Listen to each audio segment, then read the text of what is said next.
नमस्कार, NMF news पर आप सभी का बहुत स्वागत। मैं हूं आपके साथ अभिषेक पुंडीर। आज चर्चा करेंगे संभल की। इस चर्चा को विस्तार देने के लिए मेरे साथ मौजूद है मेरे दो सहयोगी नम्रता चौधरी और रोहित पांडे। 19 नवंबर को सर्वे हुआ संभल की जामा मस्जिद का, 24 नवंबर को फिर से सर्वे हुआ और आज 29 नवंबर को वो रिपोर्ट कोर्ट में पेश होनी थी, लेकिन वो रिपोर्ट अटक गई है क्योंकि जो सर्वे टीम थी उसका कहना है कि अभी सर्वे पूरा नहीं हुआ है। वहीं मामला सुप्रीम कोर्ट में भी पहुंचा, सुप्रीम कोर्ट में भी मामले की सुनवाई हुई। एक एक कर आपको सारी चीजें समझाएंगे, लेकिन पहले ग्राफिक्स के जरिए आप समझ लीजिए कि जो अब तक का सर्वे हुआ है और जिस तरीके से हमने वहां लोगों से बात की और कुछ सूत्रों से हमें भी पता चला कि क्या कुछ वहां मिला है। समझिए मैं हमारी सहयोगी से। बिल्कुल, एनएमएफ न्यूज के सूत्रों के मुताबिक मस्जिद के पश्चिमी गेट पर स्तंभ के रूप में खंभे मिले हैं। इसके अलावा खंभों के ऊपर कमल के फूल की आकृति भी मिली है। घुमावदार तोरण स्तंभ शैली के प्रवेश द्वार हैं। इसी से आप समझ सकते हैं सर्वे में क्या कुछ निकलने की कगार पर है। इसके अलावा स्तंभों के पास द्वारपाल शैली के 2 और खंभे मिले हैं। स्तंभ और प्रवेश द्वार हरे रंग से पेंट किए गए, यह भी दावा किया जा रहा है। इसके अलावा मस्जिद के भीतर आंगन में वजू खाना है। इस वजू खाना को हिंदू पक्ष ने कुंड करार दिया है। मतलब अगर आप ये सारी चीजें देखेंगे तो आपको कहीं ना कहीं ज्ञानवापी का अब जो पूरा सारी चीजें थी वो आपके जहन में आ जाएंगी। मस्जिद के आंगन में बरगद और पीपल का पेड़ मिला है। मस्जिद के पश्चिमी द्वार के पास कुआं मौजूद है। इसके अलावा गुंबद से लटकी हुई जंजीर जिसमें घंटी बांधे जाने का दावा है, ये सारी चीजें भी हैं। मस्जिद की मीनारें छतरीदार राजपूत शैली में बनी है। दीवारों पर लगभग 50 आले मिले हैं। कुल मिलाकर देखा जाए तो ये सारी चीजें हैं जो सूत्रों के हवाले से खबर मिल रही है कि ये सारी चीजें हो सकती हैं। सवाल ये है कि रोहित, सवाल मैं आपसे पूछना चाहूंगी कि ये जो सर्वे रिपोर्ट आज पेश होनी थी, जब सर्वे करने के लिए गई एएसआई की टीम तो हमने बवाल देखा। अगर ये सारी चीजें सच साबित होती हैं तो क्या समझ पा रहे हैं? देखिए, ज्ञानवापी आपको याद होगा, वहां पर भी कुछ इसी तरीके से प्रूफ मिले थे और फिर व्यास जी का जिससे नीचे तहखाना खुला, आज वहाँ पर पूजा शुरू हो चुकी है। वहाँ पर भी कुछ इसी तरीके के दीवारों पर मिले, जो कि हिंदू पद्धति और सनातन पद्धति के अनुसार दीवारें बनाई गई, उस शैली के अनुसार बनाई गई। आज संभल के जामा मस्जिद में भी ये दावा किया जा रहा है कि सर्वे में ये चीज़ें निकल कर आई हैं। बरगद का पेड़ होना, कौन से मस्जिद में बरगद का पेड़ होगा? क्योंकि इस्लाम में किसी पेड़ की पूजा करना, किसी और चीज़ की पूजा करना या इबादत करना गुनाह ही है। केवल अल्लाह ही वहाँ पर सब कुछ है। तो ऐसे में संभल में जो अभी तक सर्वे हुआ, सर्वे पूरा तो नहीं हो पाया क्योंकि बवाल हो गया, हिंसा हो गई। और उस हिंसा के दौरान हमारे सहयोगी अभिषेक पुंडीर वहाँ पर मौजूद थे। उन्होंने तस्वीरें देखी किस तरीके से बवाल हुआ, लोगों ने किस तरीके से वहाँ की यथास्थिति को बताया था। लेकिन आज जो वहाँ पर जो सुनवाई है, सुप्रीम कोर्ट में भी सुनवाई चल रही है, उस पर अपडेट करेंगे आपको। लेकिन उससे पहले आज संभल के हालात क्या हैं वो थोड़ा मैं जानकारी दे दूं। संभल में जुमे की नमाज को लेकर 70 मजिस्ट्रेट की ड्यूटी लगाई गई है। 15 कंपनियां पीएसी और 2 कंपनियां आरएएफ की तैनात की गई हैं। 10 जिलों की पुलिस और महिला पुलिस को सक्रिय किया गया है और दंगा निरोधी दस्ते की टीम विशेष निगरानी पर है। ड्रोन और सीसीटीवी कैमरों से हर संवेदनशील क्षेत्र पर नजर रखी जा रही है। जामा मस्जिद के बाहर नमाज की अनुमति नहीं है। धारा 163 बीएनएस लागू है। 4 से अधिक लोगों के इकट्ठा होने पर पाबंदी है और मामला सुप्रीम कोर्ट में भी अभी सुनवाई चल रही है। तो अभिषेक, जिस तरीके से सुप्रीम कोर्ट तक मामला पहुंच गया, अब सुप्रीम कोर्ट क्या कुछ इस पे फैसला कर रहा है, जो सुनवाई भी चल रही है? सुप्रीम कोर्ट पर तो आएंगे, लेकिन उससे पहले जैसे आपने ज्ञानवापी का जिक्र किया तो कहीं ना कहीं ये समझ लीजिए कि आप कितना भी छुपाने की कोशिश कर लें, कितना भी दबाने की कोशिश कर लें, आप सच को बाहर आने से नहीं रोक सकते। और जो तहखाने का रोहित आपने जिक्र किया ज्ञानवापी में, ऐसा एक तहखाना इस जामा मस्जिद के नीचे भी है और उससे ऐसा कहा जाता है कि पृथ्वीराज चौहान जो है वो एक गुफा बनी हुई है सीधे दिल्ली तक, संभल से सीधा दिल्ली तक लगभग 150 किलोमीटर लंबी वो गुफा है। अभी भी मौजूद है वो गुफा। हाँ, वो सीधा वहां से दिल्ली जाया करते थे, घोड़े पर सवार होकर जाया करते थे। आप अंदाजा लगाइए कि कितनी बड़ी गुफा है। कुछ मैं हिंदू लोगों से वहां बात कर रहा था तो उन्होंने कहा कि जब अभी कुछ दिनों पहले, लगभग 15-20 साल पहले, उन्होंने अपना मकान, पुराना मकान गिराकर नया मकान जब बनाने की कोशिश की और वहां नींव वगैरह जैसे खोदते हैं तो उन्हें वो गुफा दिखाई दी नीचे जिस तरीके से वो स्ट्रक्चर था। लेकिन जैसे ही प्रशासन को उस बारे में पता चला तो वो बंद करवा दिया गया, उस जगह को सील करवा दिया गया।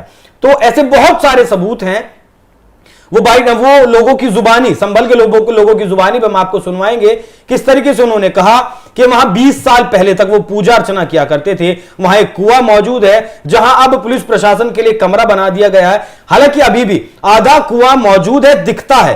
हालांकि कौन सी मस्जिद में कुआं होगा वो आज तक हमने तो किसी मस्जिद में नहीं देखा। दलीलें दी गई कि ये किले नुमा आकार में बनाई गई है। हर तरीके की बाबरी मस्जिद इसी तरीके से बनाई जाती है। लेकिन नम्रता जी, जितना मैंने उस मस्जिद को देखा, चारों तरफ से मैंने उसको देखा, अंदर तो नहीं जा पाए, लेकिन चारों तरफ से जितना देखा, एक मस्जिद का आकार नहीं दिखाई दिया। एक नक्शा भी मुझे वहां देखने को मिला जो 987 संवत का था, जिसमें बताया गया कि ट्रायंगल शेप में ये पूरा संभल शहर जो है बसा हुआ है। उसके बीचों बीच हरि सिंह का मंदिर था और उसके आसपास 68 और देवस्थान बने हुए थे।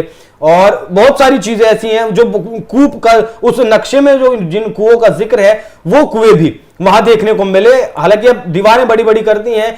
20 साल पहले तक वहां बहुत ज्यादा सिक्योरिटी नहीं थी, लोग आया करते थे, जाया करते थे, और जितने प्रतीक चिन्ह मिले हैं वो लोगों ने मुझसे भी बताए कि वहां हुआ करते थे। लेकिन अब बड़ा सवाल यह है कि जिस तरीके से मामला सुप्रीम कोर्ट पहुंचा है, तो सुप्रीम कोर्ट में क्या कुछ हुआ वो जरा दर्शकों को बताइए। बिल्कुल, जो देखिए इस वक्त की बड़ी खबर तो यही आ रही है कि सुप्रीम कोर्ट ने सीधे सीधे तौर पर याचिकाकर्ताओं से कहा है कि आप पहले तो आप हाई कोर्ट जाइए, निचली अदालत से सीधा आप सुप्रीम कोर्ट मत आइए। उसके अलावा निचली कोर्ट को भी आदेश दिया है कि आप भी फिलहाल कोई एक्शन नहीं ले सकते हैं। यानी कि मुझे ऐसा लगता है रोहित की सारी पावर फिलहाल सुप्रीम कोर्ट ने हाई कोर्ट को दे दी है। बिल्कुल, और जिस तरीके से याचिकाकर्ता सीधे सुप्रीम कोर्ट पहुंच गए थे वो तो तय ही था कि सुप्रीम कोर्ट तुरंत वापस समझने वाली बात ये भी तो है कि निचली अदालत को क्यों मना किया, क्योंकि सुनवाई तो पहले निचली अदालत ही करेगी, उसके बाद हाईकोर्ट, उसके बाद सुप्रीम कोर्ट। तो हाईकोर्ट नहीं गए ना वो लोग। तो अब मुझे लग रहा है कि वो हाईकोर्ट नहीं गए, तो अब याचिकाकर्ताओं को हाईकोर्ट जाना है, रिपोर्ट वो सबमिट करेंगे जो सर्वे की रिपोर्ट हिंदू याचिकाकर्ताओं को जाना है कि मुस्लिम याचिकाकर्ताओं को जाना है? दोनों तरफ से जाना होगा। जब याचिकाकर्ता जाएंगे दोनों तरफ से जाएंगे, किसी अलग अलग जगह सुनवाई थोड़ी होगी। अब अगर इलाहाबाद हाईकोर्ट में जब हिंदू याचिका लगेगी वहां पर वो पेश होंगे, दूसरे पक्ष को भी जाकर वहां पर अपनी दलीलें देनी पड़ेंगी। तो फिलहाल अभी हाई कोर्ट मामला देखेगा, लखनऊ पीठ देखेगा, या फिर इलाहाबाद में सुनवाई होगी मेन ब्रांच में, वो तो देखना दिलचस्प रहेगा कहां पर मामला लगता है। लेकिन अभी निचली अदालत को रोक दिया गया है और सीधे सेशन कोर्ट को कह दिया गया है कि आप इसमें अब टांग मत अड़ाएं। जो सर्वे हो चुका है, सर्वे की रिपोर्ट सबमिट हो जाएगी, उसके बाद हाई कोर्ट जो आदेश देगा उसके आधार पर निचली अदालत कोई फैसला सुना सकेगा। मतलब पूरी तरीके से अब निचली अदालत को हाईकोर्ट पर डिपेंड रहना है। हाईकोर्ट जो फैसला करेगा उसके बाद याचिकाकर्ताओं को मौका मिलेगा सुप्रीम कोर्ट जाने का, ठीक वैसे ही जैसे राम मंदिर अयोध्या मामले में हुआ कि निचली अदालत, फिर हाईकोर्ट, फिर हाईकोर्ट के बाद सुप्रीम कोर्ट मामला पहुंचा, वो सब में सुप्रीम कोर्ट से फिर फैसला हुआ। तो एक जो प्रोसेस है उस प्रोसेस को पूरा करना होगा। बाकी कोर्ट ने यह भी कहा कि जिला प्रशासन सभी दलों के प्रतिनिधियों के साथ शांति सामित बनाएगा। हमें पूरी तरह से तटस्थ रहना होगा, कि सुनिश्चित करना होगा कि कोई भी तरीके का दंगा ना हो, कुछ भी वहां पर नहीं होना चाहिए। और यह जिम्मेदारी पुलिस प्रशासन की है कि वो दोनों समुदायों के बीच बैठे, दोनों गुटों के बीच बैठे और उनके बीच समझौता करवाएं कि कोई लड़ाई और कोई दंगा ना हो। मामला फिलहाल कोर्ट में है और कोर्ट ही आगे फैसला इस पर मैं एक लाइन जोड़ना चाहूंगा रोहित, जो आपने कहा कि दंगा ना हो, सुप्रीम कोर्ट ने ऐसा कहा है। 19 नवंबर को जो सर्वे हुआ, सर्वे टीम 1 घंटा सर्वे करने के बाद चली गई। 23 नवंबर को मस्जिद के जो सदर है जफर अली, उन्हें रात 9 बजे इत्तला किया गया कि आपकी मस्जिद में 24 नवंबर को सर्वे होगा। उसके बाद ही नम्रता जी सारा बवाल हुआ।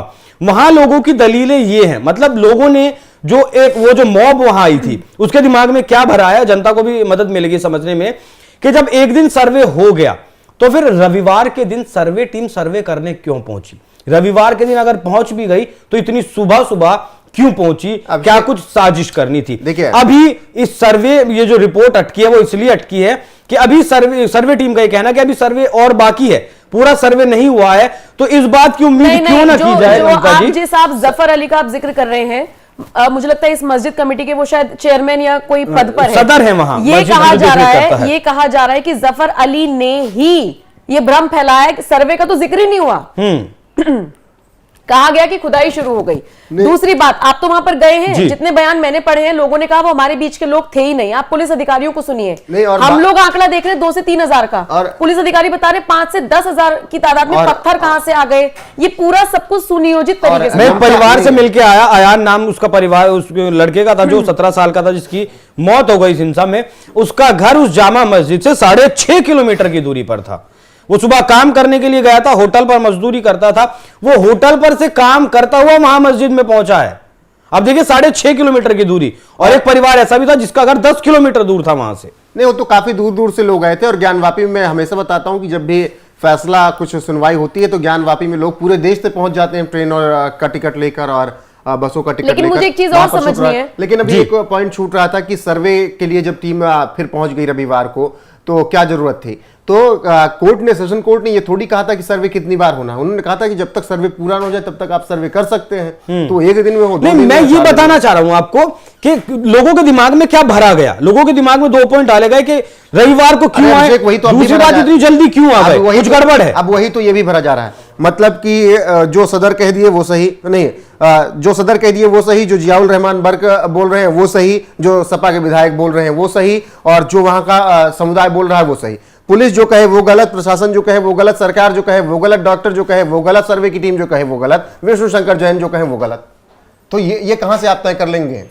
तो भाई ये तो आपको वो प्रशासन जो बोलेगा आप उसी को मानेंगे ना बात को। बिल्कुल। नहीं, या मुझे जो रिपोर्ट सबमिट की जाएगी उसी के आधार। एक चीज में मुझे और कंफ्यूजन है। अभी अभिषेक आपने कहा कि 15 से 20 साल पहले तक लोगों ने बताया कि वहां पर उन्होंने क्या क्या देखा। हाँ, वो दिए लगाते थे दिवाली पर। 15 से 20 साल में सारी चीजें बदल गई।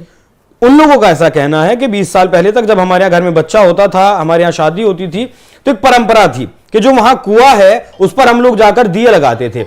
लेकिन 20 साल पहले तक, वो 20 साल बाद जब ये बंद हुई घटना, जब ये पूजा पाठ बंद हुई, तो लोगों ने वहां से वो दिए उठाकर फेंक दिए। उनके लोगों ने, किसने? मुस्लिमों ने। और वहां पर पॉपुलेशन का रेशियो क्या है? पॉपुलेशन का रेशियो है वहां 80-20 का। 20% वहां हिंदू है, 80% वहां मुस्लिम है। मस्जिद के जो सामने वाला हिस्सा है वहां हिंदू रहते हैं, और बाकी जो तीनों तरफ का इलाका है वहां पूरी तरीके से घनी आबादी में मुस्लिम रहते हैं। नमस्ता जी। बाकी आप समझ ही सकते हैं कि जहां 80-20 का रेशियो वहां पर 20 का क्या हाल होगा। नहीं, उन लोगों के अंदर खौफ है, उनके चेहरे पर साफ दिखाई देता है। रोहित, जब मैंने उनसे बात करने की कोशिश की, उन्होंने बात की, लेकिन कैमरा पर वो बोलने के लिए तैयार नहीं, क्योंकि कहीं अगर हमारी शक्ल देख ली तो कल हमारे साथ क्या होगा क्या नहीं होगा। लेकिन फिर भी जो चुनिंदा लोगों से अभिषेक ने बात की, उनके बयानों के साथ आपको छोड़े जा रहे हैं। बाकी बताइए इस चर्चा को आप किस तरह से देखते हैं। नमस्कार। क्या नाम है चाचा आपका? भुवनेश चंद्र। क्या हुआ था 24 नवंबर को? झगड़ा हुआ था। कैसे? पुलिस भड़की कैसे जनता? पुलिस वालों के ऊपर पत्थरबाजी की थी। क्यों? ये तो दूसरी लोग, पक्ष के लोग जाने क्या क्यों की थी, क्या नहीं की थी। नहीं, वो सर्वे करने के लिए टीम अगर आई थी तो उसको सर्वे करने देते, पत्थरबाजी करने का क्या मतलब था? सर्वे नहीं करने दे रही थी और क्या। क्यों, मतलब कुछ राज छिपा है के अंदर? कुछ तो कुछ है, कुछ तो है। पर आपने देखा है? हाँ, मैंने आप गए कभी मस्जिद में? गए। क्या देखा है? एक मंदिर के जो बुर्ज है उसके ऊपर घंटा टंगा हुआ देखा था पहले, आज से 25-30 साल पहले। तो कितनी उम्र है आपकी? मेरी 75। घंटा टंगा हुआ था या जहाँ घंटा टंगता है वो वाला हिस्सा था? जंजीर देखी थी, घंटा नहीं था उसमें। और कुछ शिलालेख? शिलालेख तो नहीं देखा वैसे। कोई हिंदू प्रतिमा या कोई ऐसा शिलालेख दीवारों पर कुछ उकेरा गया हो? तो नीचे तहखाने में तो कुछ थी, एक मूर्त टाइप की कुछ। अच्छा, ये कहा जाता है कि इनकी सीढ़ियों में मूर्तियां दबाई हुई हैं। हाँ शायद। तो तहखाने में क्या है? किंवदंती तहखाने में ये सीढ़ी पृथ्वीराज के ज़माने की वो है, क्या नाम है? हाँ हाँ क्या है तहखाने में? तहखाने में वो सुरंग जा रही है पृथ्वीराज की दिल्ली तक, ये सुना है। कभी देखी है वो? किसी ने देखी हो? आपके बड़े बुजुर्ग? सुनती आए, देखी नहीं है। एक बार नाम बताइए अपना। क्या है? भुवनेश चंद्र। भुवनेश चंद्र। कितने आबादी हिंदू की यहाँ? 20%। बाकी 80% हिंदू। मोमडन। हाँ, मुमडन 80%। जी। अच्छा, एक तहखाना भी है इसके अंदर, उसके बारे में जानते हैं कुछ? नहीं, तहखाना इसके बराबर में ही है। वो जो दरवाजा लगा हुआ है, इसके नीचे सुरंग है, वो यहाँ से लेके दिल्ली तक जाती है। वो सुरंग? जी हाँ, वो सुरंग इन्होंने बंद कर रखी है।